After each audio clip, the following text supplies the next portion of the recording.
Picture this: two friends graduate college the same year, same degree, same starting salary, $55,000. One of them does everything right.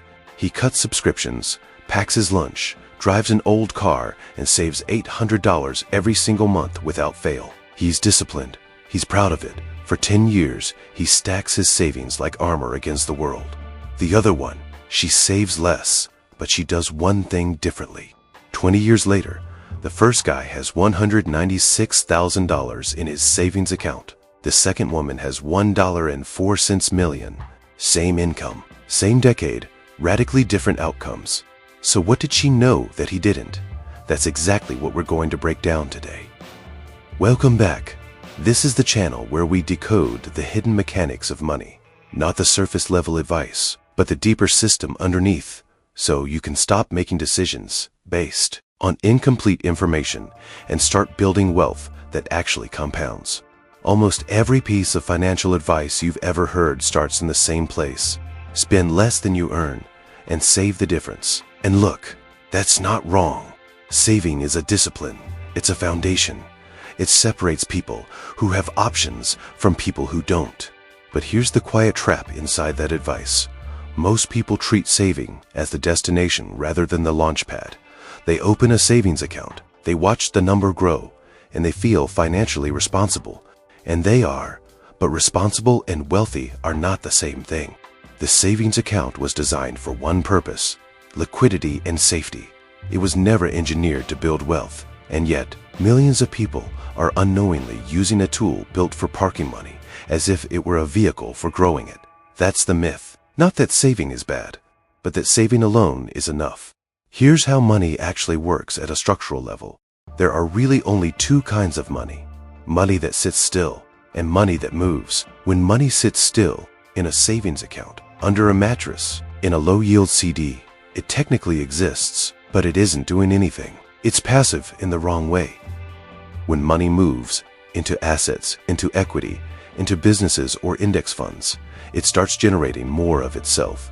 That's the concept of compounding. And compounding doesn't care how hard you worked for the original dollar. It only asks one question: was this money put to work? Think of it like this. Imagine you have two employees. One of them shows up, does their job, and goes home. The other one shows up, does their job, trains two new employees while they're there, and those two employees train two more.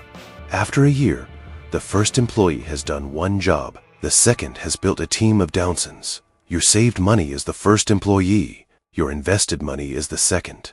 The real system isn't about earning more or spending less in isolation. It's about converting your saved dollars into assets that generate returns, and then letting those returns generate more returns. That cycle, left alone long enough, is what turns a $400 a month investment into $1.04 million over 30 years at average market returns. So why don't more people do this? Because investing doesn't feel safe. Saving does. When you put money in a savings account, the number only goes up.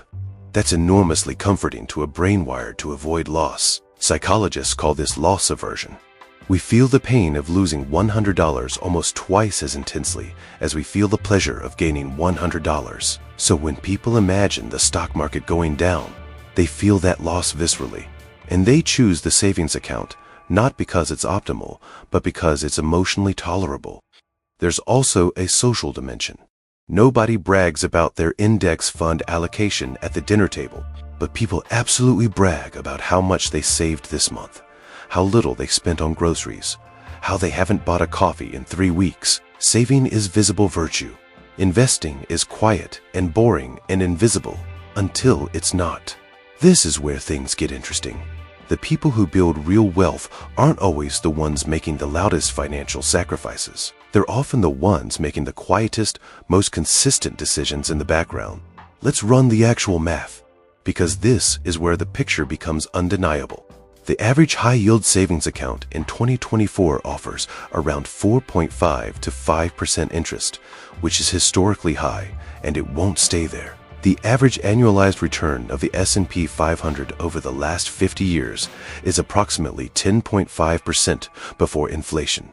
That difference, 5% versus 10. 5% sounds small, But over 30 years, it is the difference between $340,000 and $1. $4 million on the same $400 monthly contribution. Here's the part most people miss. Inflation is running around 3% annually on average over time. That means your savings account, even at a generous 4.5%, is earning roughly 1.5% in real purchasing power. You're not building wealth, you're barely maintaining it. And in most historical periods, you're quietly losing ground without realizing it. Your money is shrinking in slow motion, and the savings account balance going up is disguising the truth. So what's the actual protocol? Here's a framework that's straightforward and buildable regardless of income level. Step 1. Build your floor first. Before you invest $1, make sure you have 3 to 6 months of living expenses in a high-yield savings account. This is not an investment. This is your emergency moat, the cushion that prevents you from panic selling investments when life goes sideways. Step 2. Eliminate high-interest debt with urgency. Any debt above 7% interest is a guaranteed negative return. Paying that down is the equivalent of a 7% investment, risk-free. Do not invest aggressively while carrying credit card debt. Step 3.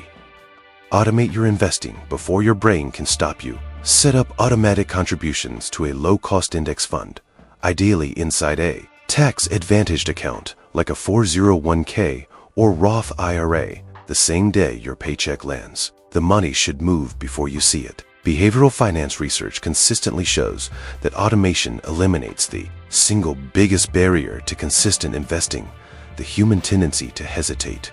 Step 4. Increase your investment rate by 1% every 6 months. Not dramatically, just 1%. Most people don't notice the difference in their lifestyle, but over a decade, the compounding impact is profound. Now here's the twist that trips up even disciplined people. There's a dangerous middle zone. People who start investing watch the market drop 15 or 20% and pull their money out to protect it. They move it back to savings. They feel smart in the short term. But here's what the data shows: the 10 best trading days in the stock market. Over the last 20 years, just 10 days account for the majority of total market gains. Miss those 10 days because you were sitting in cash, and your long-term return collapses. The market rewards patience with asymmetric returns. It punishes emotional exits with permanent underperformance. Volatility isn't the risk. Reacting to volatility is the risk. Looking forward, the gap between savers and investors is likely to widen, not shrink. Interest rates will eventually fall, and today's attractive savings account yields will fade. Meanwhile, global equity markets continue to expand as more companies enter public markets and more economies develop. The structural advantage of long-term, diversified investing is not a historical accident. It's the byproduct of human economic progress compounding over time. The people who build wealth in the next 20 years will be the ones who understood early that money is not a trophy to be stored. It's a tool to be deployed. Let's bring this together clearly. Step 1. Build a 3 to 6 month emergency fund in a high-yield savings account. This is your floor, not your wealth vehicle. Step 2. Eliminate any high-interest debt above 7% before aggressive investing. Step 3. Automate monthly contributions into a low-cost, diversified index fund inside a tax-advantaged account. Step 4. Increase your investment rate by 1% every 6 months without adjusting your lifestyle to compensate. Step 5. Do not react to market volatility. Time in the market consistently outperforms timing the market. That's the system. It isn't complicated, but it requires understanding why you're doing it. Because the moment you understand the mechanics, the emotionally difficult parts become surprisingly logical. Here's the final thought I want to leave you with.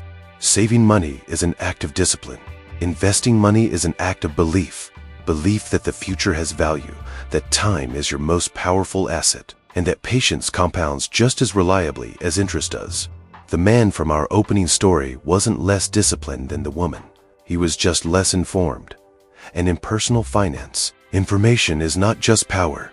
It's the difference between a number that flatlines and a number that multiplies. The question was never whether to save. The question was always, what happens after?